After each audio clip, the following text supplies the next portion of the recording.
आदरणीय प्राचार्य महोदय, मेरे सहकर्मियों एवं साथियों एवं मेरी प्यारी छात्राओं,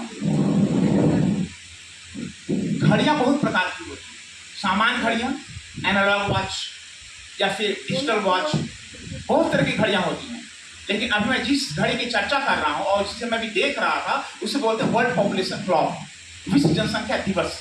और वो विश्व जनसंख्या दिवस बतलाता है कि हर मिनट हर सेकंड कितने बच्चे हमारे आज सुंदर पृथ्वी पर आ रहे हैं, उनका अवतरण हो रहा है, पदार्पण हो रहा है।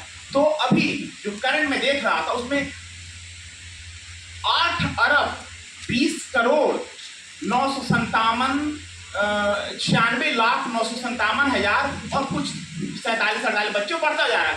हर मिनट 45-47 बच्चे अपनी गति माने जो औसत निकाला गया है जनसंख्या दिवस के आधार पर, वो उनमें जुड़ते चले जा रहे हैं।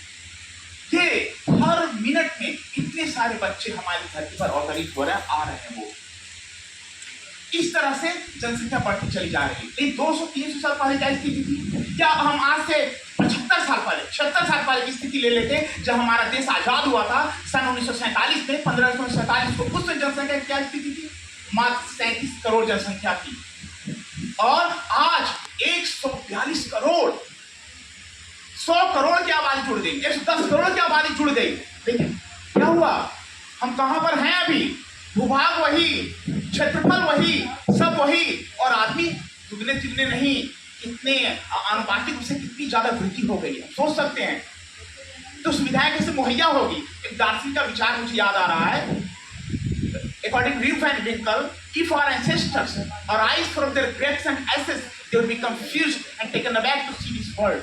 अर्थात यदि हमारे एंसेस्टर्स पूर्वज अपने धूल कणों से, राख से, है ना, जमीन से उठकर आ जाएं और आज की दुनिया को देखें तो कुछ आश्चर्य में पड़ जाएंगे। They will be taken aback to see this world. कि हमारे वही दुनिया है जिसको हम छोड़कर गए थे। इतनी ज्यादा आबादी, इतनी ज्यादा मूलभूत सुविधाओं की कमी, हम कहाँ आ गए, उन्हें विश्वास नहीं होगा। ऐसे भी आप 10 साल के बाद किसी दूसरी जगह पर जाए जहाँ परिचित जगह हो, वहाँ इतनी सारी बदलाव देखने को मिलेंगे कि आप आश्चर्य पड़ जाएंगे, ऐसे हो जाए, यहाँ पर ऐसे था, वहाँ पर ऐसे था।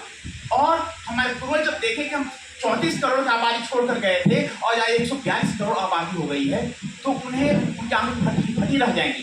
वो सोचेंगे अरे कहाँ आ गए, तो पृथ्वी हमारी है ही नहीं।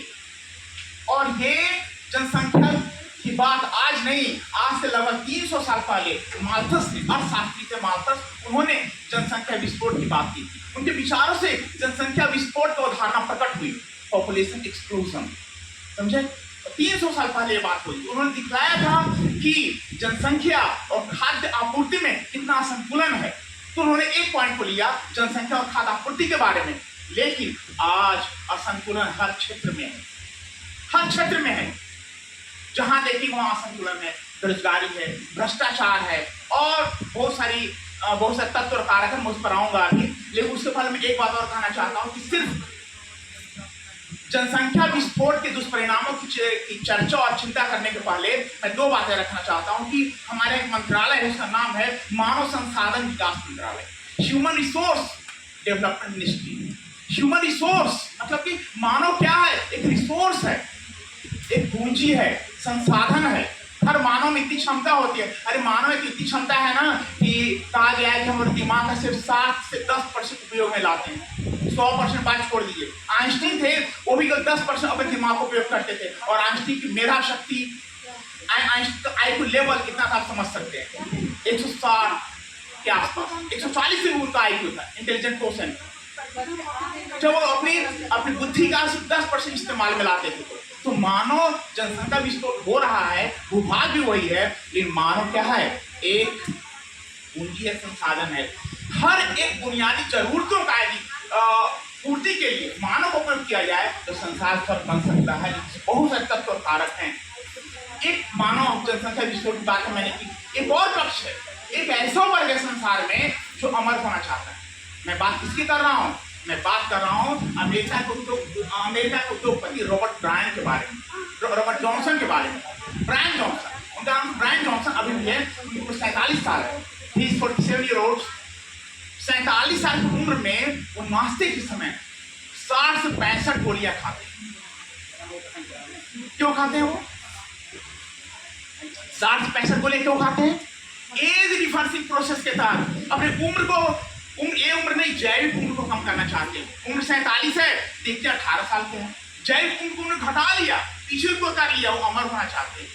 अमर होना आसान नहीं है, इतनी जनसंख्या बढ़ रही है और हम भी अमर हो जाएंगे तो क्या स्थिति होगी। लेकिन ये मानव प्रकृति के जीवन की प्रकृति के विरुद्ध है।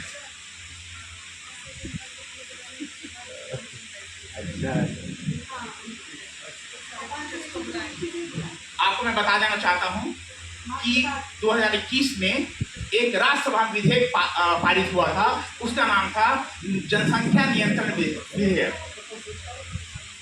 उसमें कहा गया था कि यदि कोई भी जनप्रतिनिधि, सांसद हो,